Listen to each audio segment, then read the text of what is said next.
Don't Give Up Show with Jacquie Wayans. Inspiration through word and song for you. Welcome to another episode of Don't Give Up and Win, a show that is designed to encourage you no matter where you are in life right now. You might be facing real challenges, real difficulties that are discouraging you and possibly making you think about throwing in the towel. But I want you to know, no matter what the problem is, that you can make it from where you are today to a better place. All you have to do is have faith and trust. Like my guest today, he is a Brooklyn-bred, Bayesian-born, international and national musician and saxophonist, Curtis Haywood. And I'm so thankful to have him. He has played with some of the best. You know their names: Kirk Whalum, Sanborn, my personal favorite, Grover Washington Jr. So I am so thankful to have another Brooklyner like myself here on the show today. Welcome, Curtis. It's a pleasure to have you on. Thank you. I'm glad I was able to make it. Glad we can finally get this rolling. Absolutely. It's a lot to put all this together and to make it happen, but it's worth it because I know that you have a story to tell on a personal level and also as a musician, because a lot of times we have believers who desire to be in the music industry and to pursue that, and there's certain discouragements along the way, and it seems like a hard road. So I thought it would be great to speak to someone who's been through the long road. You haven't been in this journey overnight. You've been pursuing this for quite a while. In fact, today we know you as a solo artist, but that's not where you started. You actually started out with a group that you loved, and you guys did a lot of work together in the beginning times, and you went steady with that for a long time until it dismantled. You know, we hear a lot about groups starting out together and then for some reason something goes wrong, and that's a whole show as unto itself. It's true. But what I wanted you to talk about today was when the group dismantled and things stopped as you knew it. It took you 10 years before you became a solo artist, and you found out a lot about yourself during that 10 years, and the first thing you realized was that you were in a state of depression. So talk to us about that depression, what it looked like, and how you even discovered that's what you were feeling. Well, as they say, hindsight gives you 20/20. It wasn't until well after when I realized that depression wasn't a bad word necessarily. I didn't reach the point of being clinically depressed or having to be committed or on medication, but I did realize I have worked in the mental health field, and just through that, I realized that I actually went through a depression. I stopped playing for quite a while, and I'm glad that I was able to, that I came out of that. But it was, you go through the different stages of acceptance, being angry, of saying, well, how is this, why is this happening to me? Because the group that I was with, Joshua, we were making some serious moves. And then when it fell apart, I couldn't accept it. And that 10-year journey definitely was a desert experience. Desert experience, indeed. I could imagine that to be so, and depression is something that we all face. And I think for you it was a group, but for many of us it's a relationship, right? And your journey actually mimicked that of a relationship, and what happens when there's a breakup and there's a disconnect. So how did you find your way to wholeness? So I know counseling was a great part of it for you, and you even started by turning to the church first for guidance. So to talk about your journey. I was actually looking and hoping that the church that I attended was a very progressive church, believed in what I was doing because they knew the group that I was a part of. And I was looking to them to really help me get back on my feet, recording-wise.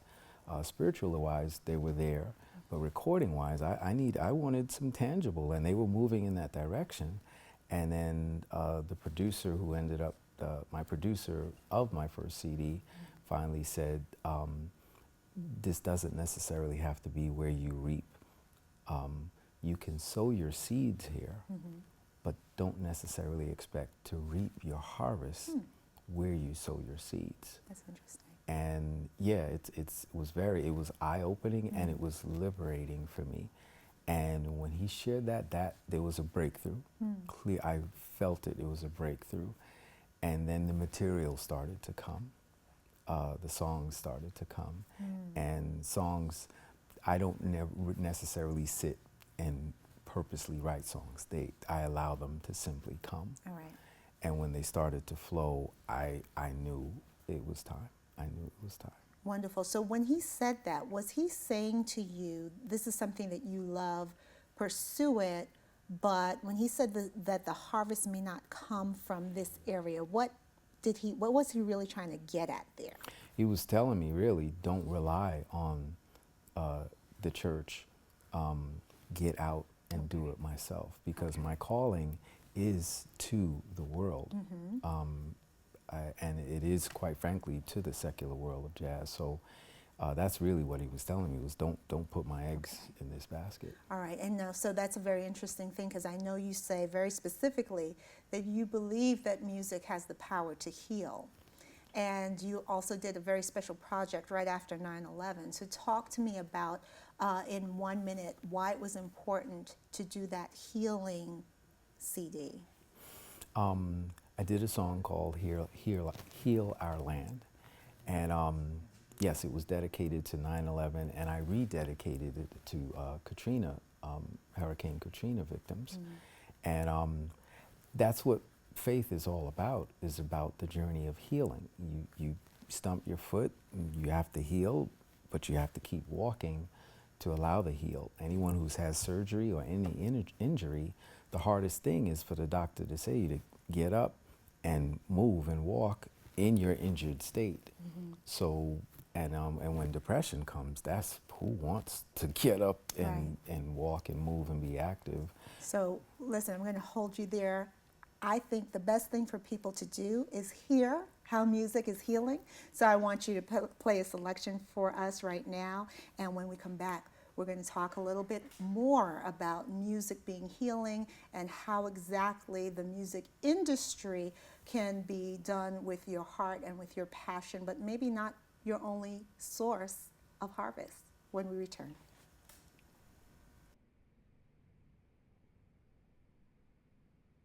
Silence is uncomfortable. Hunger is uncomfortable too. So we don't talk about it. 3 million New Yorkers. 3 million? 3 million New Yorkers are at risk of hunger. The Food Bank for New York City is breaking the silence. I don't want to make you uncomfortable. But you can be part of the solution.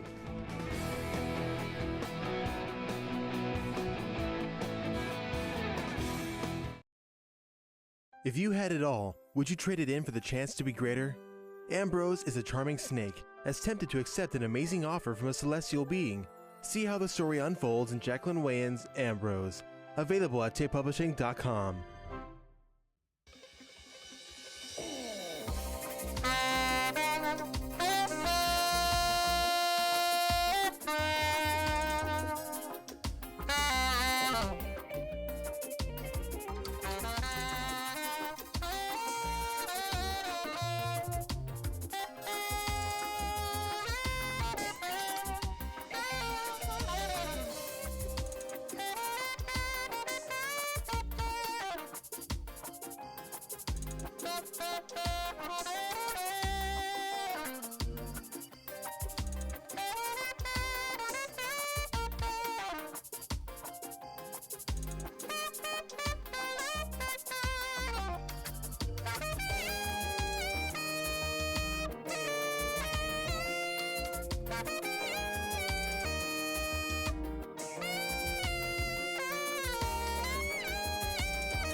was that not excellent or what? I love the alto saxophone. I love the saxophone. I love jazz. And that was from Smooth Ingredients with Curtis Haywood, my guest. So happy to have him. And for those of you who don't know, I've just got to let you know, I did play the saxophone for about 7 years myself. I played a little bit of jazz. I was the section leader at my band, you know, the only girl. So I was, you know, I had to be a little good if I was the only girl up in there.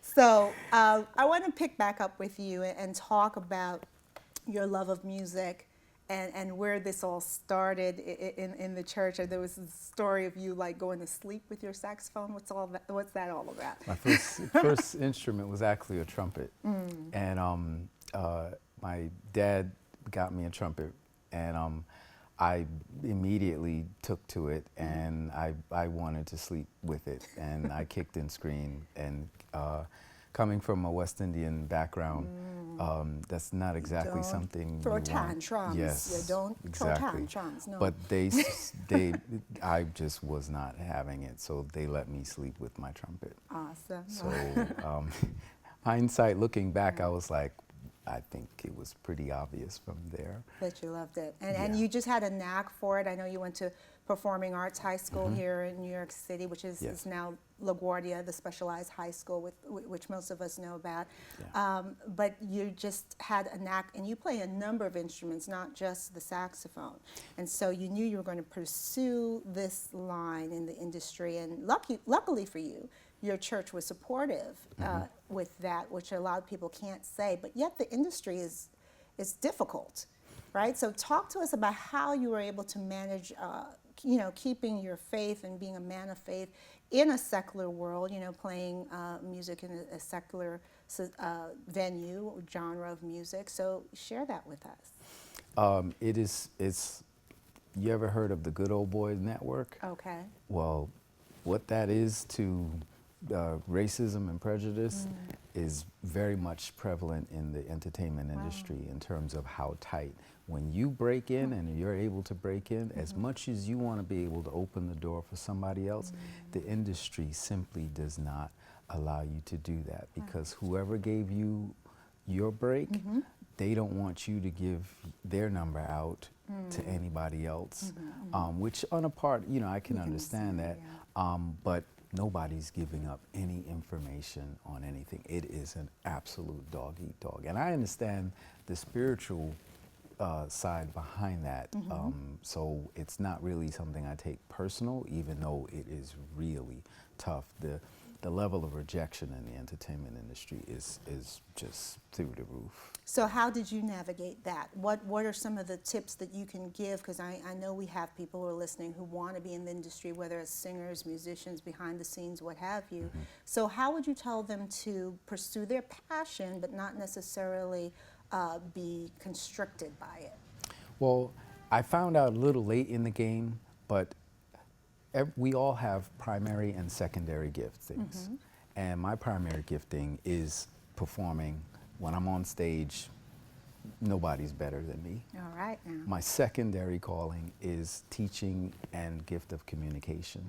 So I went back to school, got my teaching degree, and I teach music. Nice. So the strategy for me, and that I would share with anybody who wants to come in whether it's singing, acting, you have to hone in on both primary and secondary giftings.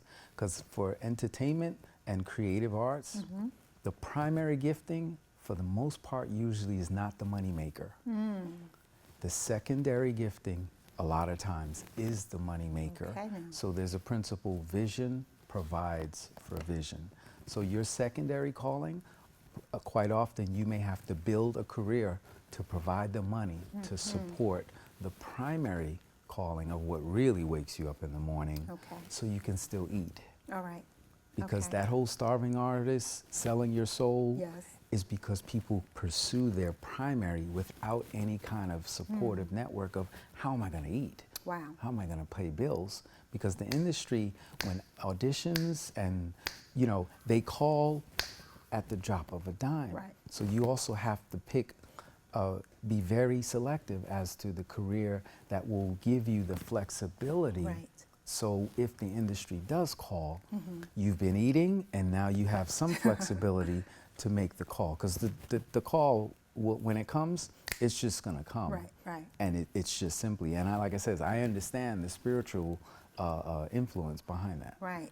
Yeah, needing to eat is no joke. You've got to have that. And a lot of times people hear what you're saying and they think, oh, I have to do something that bores me or is not exciting. But that's not what you're saying. You're saying you actually have more gifts and talents than you realize, and they may actually be able to work together. Absolutely. So you're going to be just as passionate about what you're doing. And I think that's wonderful. I also, you know, I spent my life wanting to be in the arts, wanting to act, sing, and dance, and it's amazing how the Lord has brought in other things, doing radio, doing television, you know, writing books, and having it align with my faith perfectly and allowing it to encourage others along the way. Yeah. And, you know, some would say that's the secondary piece, but they all fit together beautifully. When it's, the scripture says that we have to be wise as serpents, but harmless as doves. So the wise as serpent,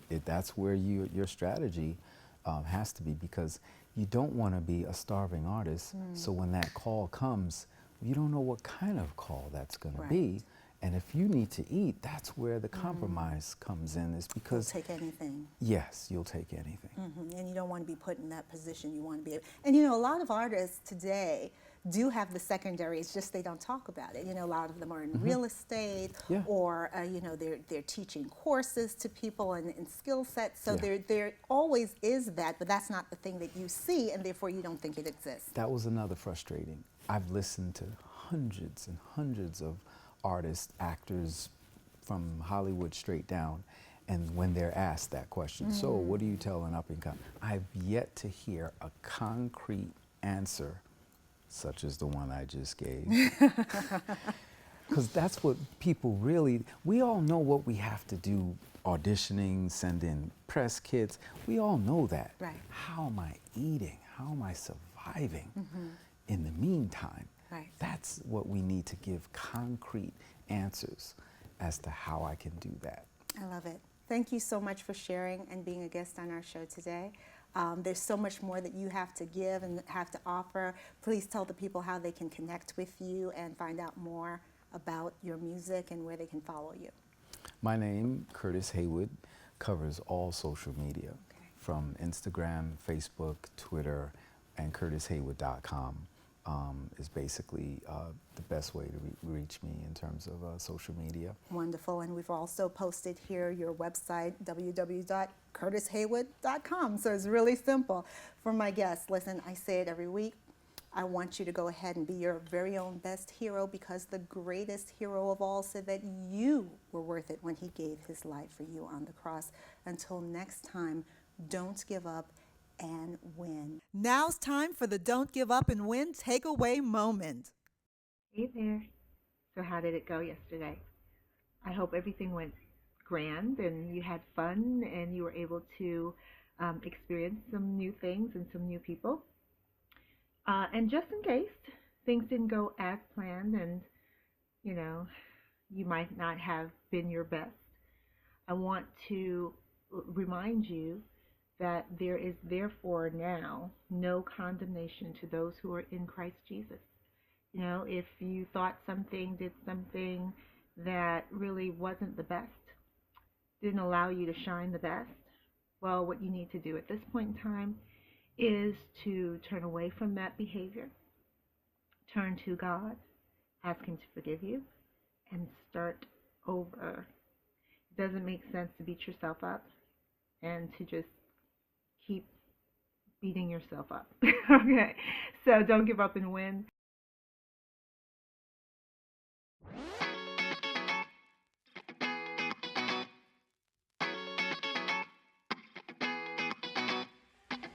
Ladies and gents, welcome to the rock show. Center spotlight, and we watch the stage glow. Backstage access, but you're seated at the front row. House lights shut off, and here we go. Get up, like a wolf in a million. Get up, like a diamond, you're brilliant. Get up,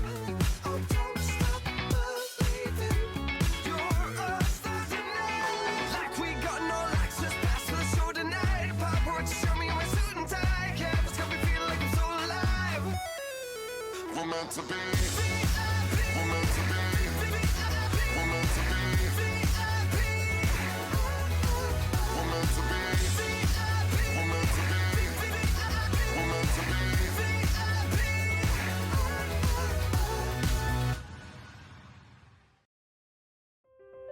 Pulitzer Prize-winning author Herman Wouk once wrote, "Within the rectilinear boundaries of 114th Street and 120th Street, of Broadway and Morningside Drive, there is a peaceful oasis of the life of the mind, defiantly independent of the surrounding marketplace racket of Manhattan. The best things of the moment were outside the rectangle of Columbia. The best things of all human history and thought were inside. If only you had the sense, you could spend 4 years in an unforgettably exciting and improving alternation between two realms of magic. That doubled magic is lasting me a lifetime."